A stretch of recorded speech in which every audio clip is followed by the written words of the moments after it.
Hey guys, Thunder E here again, and welcome back to another video. As you can see, I have got two laptops with me, and these are the Surface Laptop 4 laptops. Now, right here on my right hand side, that is the AMD version, and over here on the left in silver is the Intel version. Now, we're going to be comparing both of them in terms of gaming. That's what we're going to be focusing on in this video. Now, if you haven't watched this channel before or you're catching us for the first time, go ahead and hit that subscribe button, notification icon, and let's go ahead and enjoy this video. So the Surface Laptop 4 is the latest Surface laptop from Microsoft. And as you can see, it keeps its traditional styling. In terms of variants, as I mentioned, you can get either an AMD version or an Intel version. And they come in either 13 or 15 inches. What you see here, right here in my hands, is the 15-inch Surface laptop, which is cool. It's nice. It's got a really nice weight to it, about 3.5 pounds or so. Also is a touchscreen, so I'm navigating both of them with a touchscreen, which is great. And you've got this nice keyboard layout and an awesome trackpad, something that Microsoft has done pretty well. I think in terms of design interface, it kind of looks and feels the same. It's familiar, which is not a bad thing, but I think maybe it's time for that refresh on the Surface laptop. Now, in terms of ports, you do have a USB Type-C port on the left-hand side, as well as also a USB-A port, a larger one. And on the right-hand side, there is that proprietary charging dock, which is nice if you are in part of the Surface family line, and it's cool to see that it's still there, but I think it's time to kind of move away from that, especially if they, at least if they release the next Surface line, kind of move away into just purely USB-Cs.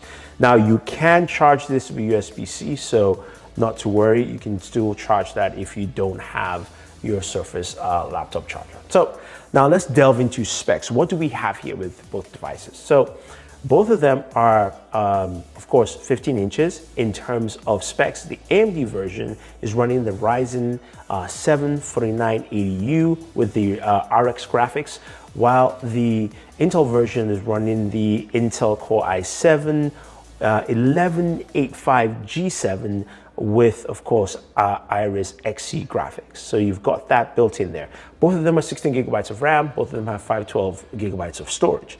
So do you game with this kind of devices? No, it's not something you do on a regular basis, but if you decide to game, what will you be gaming on? So I decided to look at two games specifically, and those were Fortnite and Overwatch, because I felt those two would run quite well on these systems. Now, we're going to start off with Fortnite on the AMD version of the Surface Laptop 4, where we're able to run the game at 60 frames per second. Resolution was 1620 by 1080. I wanted to get 1080p resolution there on the device, as well as the settings were at medium. Now, if you do the auto set, it will give you high, but medium was the best settings for it. And the AMD version ran really well. It ran close to 60 frames per second, dipped a little bit down, maybe to like 55, but pretty much was close to 60 all the way through. It was good to see that. Some really great performance. Now we're moving over here to the Intel version, and on the Intel version, we also ran at the same settings, which were, of course, 1620 by 1080, and also set at medium. And it ran also at close to 60 frames per second. It did dip a little bit lower sometimes in comparison, but nothing too much to say it's out of the contrary there. And I would say both of them run Fortnite pretty well. So if you think of playing Fortnite, not a problem. So the next game is Overwatch. Now, this is a game I sorely am terrible at. I'm gonna put it out there. You're gonna see gameplay that will insult you. You'll be pissed, you'll be angry. Daniel was crying while I was playing. But anyway, for Overwatch, we played Overwatch at 1920 by 1080 at medium settings on the AMD version, and we were getting close to about 55 frames per second. It was really solid. Gameplay looked good. It graphically looked really nice on the system, and the RX graphics did a really good job. So I had no issues with that whatsoever. And we move over to the Intel version here, and sorry guys, my gameplay did not get any better. I mean, I kind of lasted a little longer, but I was aiming at the wrong people like that. Daniel was disgusted. That's pretty much what it is. But settings were still the same, medium 1920 by 1080, and we also ran close to about 55 frames per second. So again, Performance was pretty similar with both, and I didn't see any variation here. Now, when it comes to temperatures after gaming, the AMD version, while measuring temperatures at the back of the device, was about 106, 107. The front of the device, it initially stayed at 100, but also it had cooled off a little bit. So it's closer to what we saw at the back. So I'll say it's about 106 degrees for the AMD version.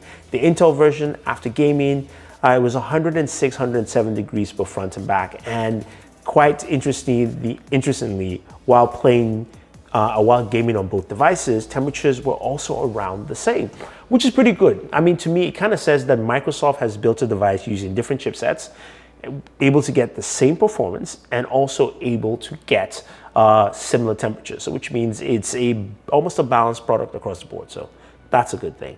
Now, what about, of course, battery life? That's really important. Now, while you're gaming, you got to be plugged in, honestly, because you're not going to get any kind of good performance off that. But I did run a battery test, and this is very unscientific. Now, Microsoft says for if I can actually take a look here, let's see what the battery life hours are. For the Ryzen 7, up to 17.5 hours of battery life. For the Core i7, up to 16.5 hours of battery life. There are different ways they measure this, but I did my own little battery test. Very simple. I put both devices, the displays at 50% brightness. I put the volume at 50%, and I ran a 10-hour video of basically just a fireplace, and I let it go. And as you can see with the timer there, you can see going back and forth, it looked like the AMD version was draining battery a little faster. And from that, the AMD basically died off at around 8 hours and 26 minutes, which is quite interesting. Nothing close to that 17 hours. While the Intel version died at around 8 hours and roughly 46, 47 minutes. So in terms of battery life, with my own very unconventional test, I was able to get those numbers, and the Intel version lasted a little bit longer and also drained less than the AMD version. Now, the other thing to note is that while I have used them separately, I've gotten at least over 10 hours of battery life just on my daily routine, surfing the web, just kind of using it on a day-to-day. Without gaming, I can get more than 10 hours, about 10 to 11 hours on each device. But that battery drain test showed which actually had a longer battery life for me. I think overall though, if you're looking to game, both devices give you a very solid experience. And I think you're going to enjoy that. The other thing you can do gaming wise is jump on Xbox Game Pass on of course, your Microsoft Surface laptop and start gaming through the web. Of course, that doesn't drain any battery life, but it's pretty easy. And if you're using the Edge browser, you can pin it as an app. And that's a really fun experience. So that's something else you can do. If you don't want to go ahead and make this run hard, you can literally just play on Game Pass, play Forza Horizon like me, almost win a race or lose, and you don't have to drain your battery life. All right, guys, there it is. That is gaming on the Surface laptop for the Intel version and the AMD version. Seriously, both are the same, and you can't go wrong with either one.